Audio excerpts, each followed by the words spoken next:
우리나라에서 암에 걸리는 사람 수가 계속 늘고 있습니다. 전체적으로 우리 국민의 평균 수명인 남자 76세, 여자 83세까지 살 경우 남자는 3명 중에 1명꼴로, 여자는 4명 중에 1명꼴로 암에 걸리는 것으로 예측됐습니다.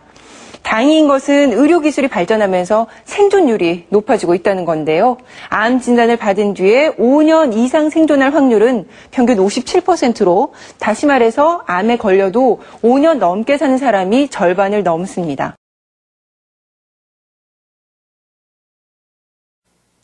우리나라 성인 3명 중 1명은 평생에 한 번 암에 걸릴 가능성이 있다고 합니다. 누구나 예외일 수 없는 암, 어떻게 대비하고 계십니까? 최재형 기자입니다. 입시학원에서 중학생을 가르치는 이만우 씨에게 지난 2007년은 악몽이었습니다. 이 씨는 위암, 아내는 갑상선암 선고를 받았습니다.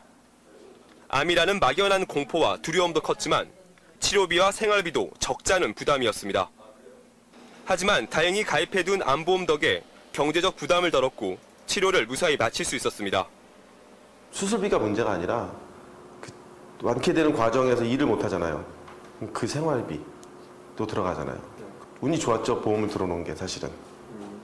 보험 안 들었으면 좀 충격이 컸겠죠.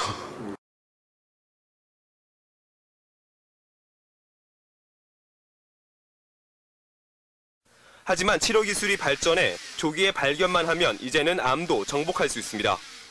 문제는 경제적 부담입니다.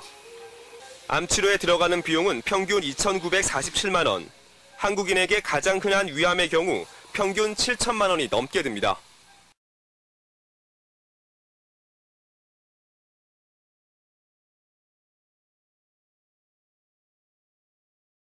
어버이날이었던 어제 노부부가 빈집에서 목을 맨 채 발견됐습니다.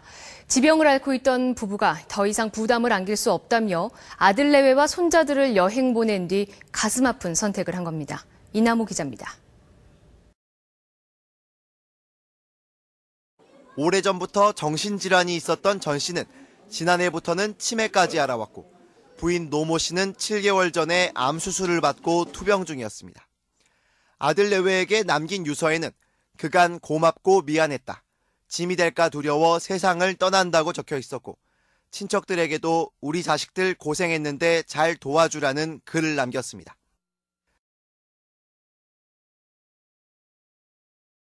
경찰은 이들 노부부가 더 이상 부담이 되기 싫어 아들 내외와 손주들에게 여행을 다녀오라고 한 뒤 함께 목을 맨 것으로 보고 있습니다. 너도 나도 암보험 판매에 나섰던 생명보험사들이 암 환자가 늘어나자 판매를 중단했습니다. 팔수록 손해를 본다는 이유에서인데요. 정작 소비자들은 필요로 하는 보험을 모른 채 한다며 금융당국이 직접 활성화에 나섰습니다.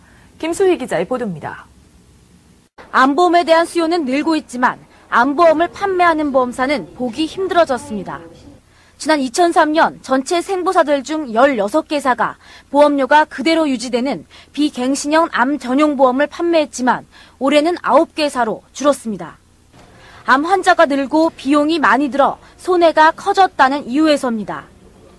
그나마 파는 곳도 보험료가 비싸거나 가입 조건이 까다로운 상품이 대부분입니다.